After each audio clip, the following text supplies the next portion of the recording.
Flyers are showing up at the university campus of Manitoba with a hateful message, and that message reads, what?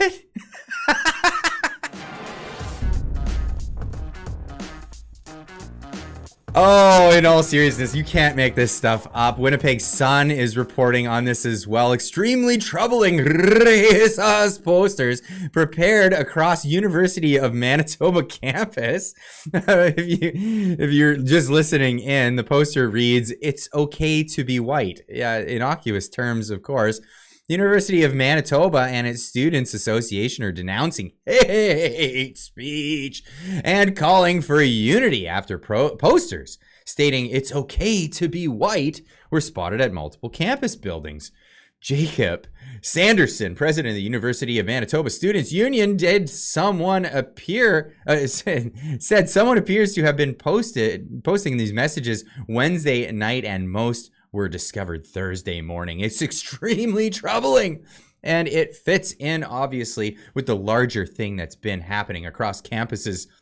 We're not only campuses that got this exact same message on the same day, said Sanderson. What's this thing that's happening? Maybe people are just asking for people to say, hey, you know what? Hey, maybe it is okay to be white. Maybe that's just okay. Even CBC is reporting on this thing. Hateful message show up on University of Manitoba campus. Now, this is really ridiculous to like even have our state broadcaster saying that this is a hateful message. Is this a hateful message? Let's get to the bottom of it. University of Manitoba student says hateful message posted on campus and sent to at least one fax machine add an element of fear to bring to being in school grounds.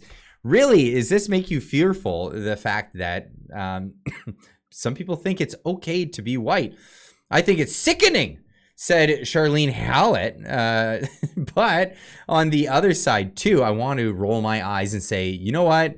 No, you don't get to try to intimidate us in this way. Is this an intimidation tactic to ask, is it just to say that it's okay to be white? Sheets of paper with the phrase, it's okay to be white, were taped to walls, excuse me, around the U of M campus this week. Faxes with the same phrase were sent to offices around the campus, including the Women's and Gender Studies program. Oh, goodness, that it gets sent to everybody.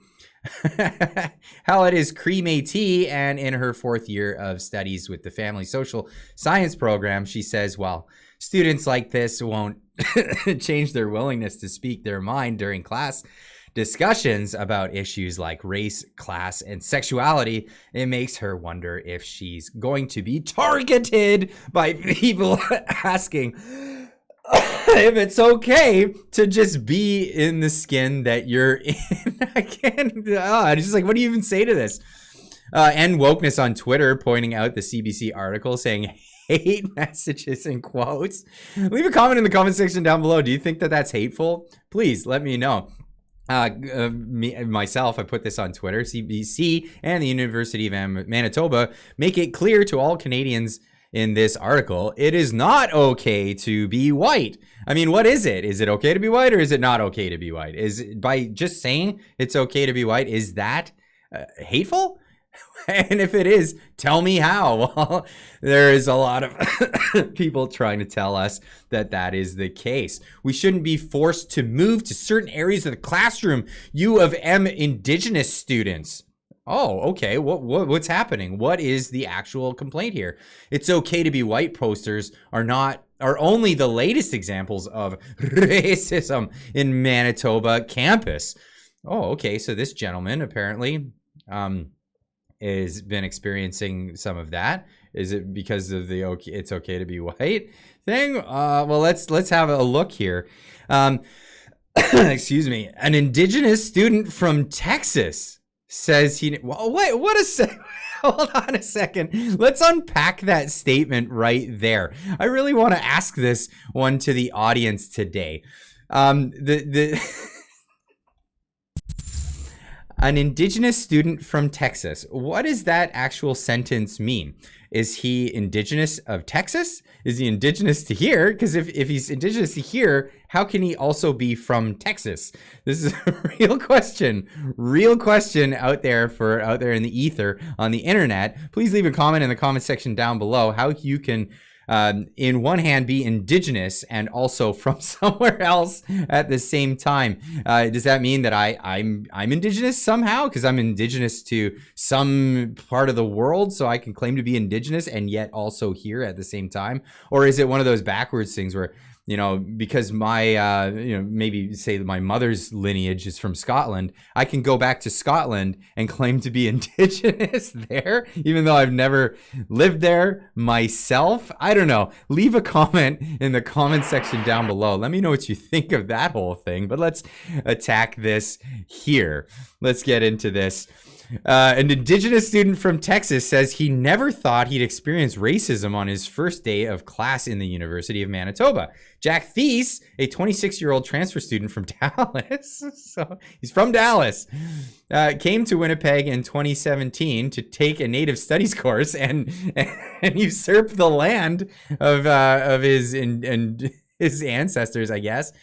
It was maybe my third day, and I thought, oh, it will be a few weeks before I start to hear racist stuff in Canada. Because, you know, you just got to warm up to the race. I don't know what's going on here. Well, no, it was the first day, he says. My first day of class, all the white kids around me were cursing and complaining that they had to take this Native Studies course, and I called them out in the class. And the professor, who was indigenous, educated them, and that was definitely great. But just these kids shouldn't be saying this. Well, why are they having to take this course? Oh, right. What's this? Indigenous course requirement. Good step, but only one step. Do you remember growing up in school having to take French class? Well, this is kind of the same thing. When we had to take French class, it was a joke. We usually played bingo and stuff like that. It wasn't really learning anything, especially if you lived in a part of the country that didn't speak French. Nobody cared. And so it was just a big joke. So yeah, if you're going to force people to take Native Studies, well, it's going to be a joke for most of the people that are in it. They're not going to take it seriously. And if you came from another country to take Native Studies where other people are being forced to take it, yeah, you're going to be disappointed in the fact that, well, people are not taking it seriously. Thies, who's Anishinaabe and Métis, or who claims to be, didn't say what the comments were, but he said students who made the remarks knew he was indigenous. Well, how did they know that? Well, maybe this sentence will make it clear. I was like, I'm not dealing with this anymore. Like, they saw my ponytail, like they knew who I was, and they didn't care, he said. Sounds like it's very clear that he was Native because he had a ponytail.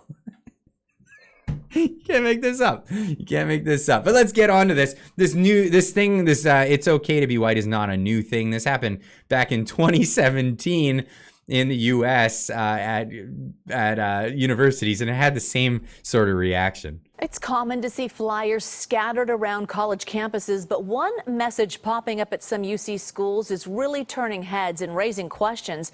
Reporter Steve Large shows us.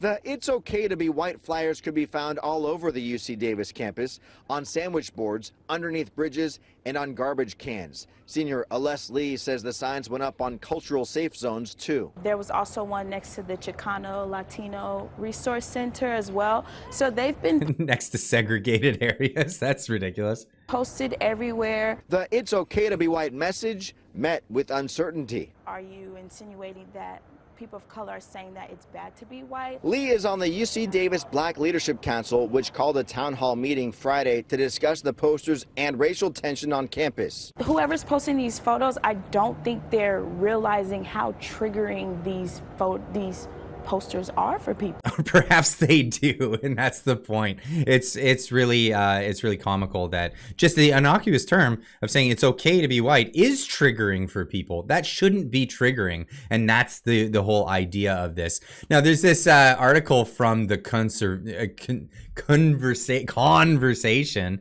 that in the first part of the article they kind of get it, and then they go south with it. The trouble with saying it's okay to be white. Recent posters were discovered on several walls in the University of Manitoba with the statement, "It's okay to be white." Other similar incidents were reported in Halifax, Regina, and elsewhere around the world. Most who saw the paper printouts denounced them as hate propaganda from white nationalists. Why? Why would they do that? They didn't. Most people didn't do that. Only leftoids did. Following the incident, some media outlets, including the Winnipeg Free Press, received an email from alleged poster who claimed the University of Manitoba student who was who papered the walls. The student said the posters were a protest of racial discriminatory ideology taught in the university. He said many professors explicitly teach in their courses that it is not okay to be white. He added that he felt the overreaction to the posters proved the presence of a white phobia on campus. One Redditor, a Reddit post, argued that the CBC took the bait when reporting on the posters. To people like those commenting on the Reddit thread, the poster campaign was a benign act meant to highlight liberal bias in mainstream media, but is saying it's okay to be white. Benign. Well, the article goes on to say why it's a dog whistle to the alt-right and all that stuff.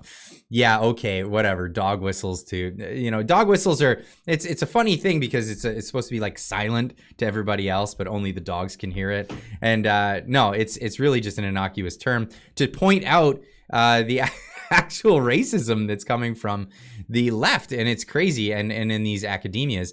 Now, the ADL, the Anti-Defamation League, put this one out. It's okay to be white, and this is their definition of it. The phrase "it's okay to be white" is a slogan popularized in 2017 as a trolling campaign by members of the controversial discussion forum 4chan.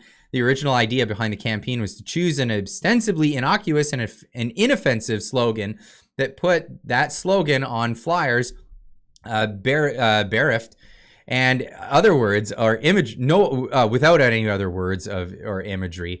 Then place the flyers in public locations. Organizers assumed that liberals would react negatively to such flyers and condemn them or take them down, thus proving that liberals did not think it was okay to be white. Well, that's correct. Then they go on to say that it's the trollers were, whether the original trollers were white supremacists or not, the actual white supremacists quickly began to promote the campaign. Of course, now the ADL calls anybody who's a mainstream conservative, so regular old Republicans are white supremacists to the ADL. So take that with a grain of salt. This is where we're going with this. And it's really kind of funny at the same time because of the overreaction. It really works. Now, Jack Posobiec of the Post Millennial writes, white people are the only ones who are supposed to hate their own race in order to be considered good people. Whiteness is the only culture identified by those outside it and not those who are part of it. And white culture is the only one where hatred of it is considered a virtue. Now, this is all true stuff that's happening in this time. Now, Eva Vladingerboek, I hope I pronounced that correctly, she's a journalist from the Netherlands, wrote, "Everyone is allowed to be proud of their race except for white people because we've been brainwashed into believing that our history was somehow worse than that of other races. The false narrative needs to die. And if we really want to do the comparing game, white people have done a lot of good for the world." And that is absolutely true. To which Elon Musk actually even replied saying, yeah, it's super messed up and time for this nonsense to end and shame anyone who perpetuates these lies. Let's not forget that it's the Anglo world, starting from England, of course, Anglo, that abolished slavery, and that's something to be absolutely proud of. Canada is a proud nation. We should be proud to be Canadians, because our roots. One thing we can always boast is, before we were a nation, we had the Underground Railroad. Well, while we were a nation, we had the Underground Railroad, but we've never had slavery as a nation. We are, since the inception and since our Confederation, there has never been slavery in our country, despite what people might tell you. Now, there might be some spotty pasts for, certain things, but things have definitely gotten much better in the country. But hey, leave a comment in the comment section down below and let me know what you think about all of this. And well, let me know in the comments if you think it's okay to be white. Anyway, we'll see you tonight in the live stream. Got special guest Rod Giltaca of the CCFR. We're going to be talking about all kinds of great stuff. So hopefully see you then. If not, we'll see you in the next one. Keep on trucking.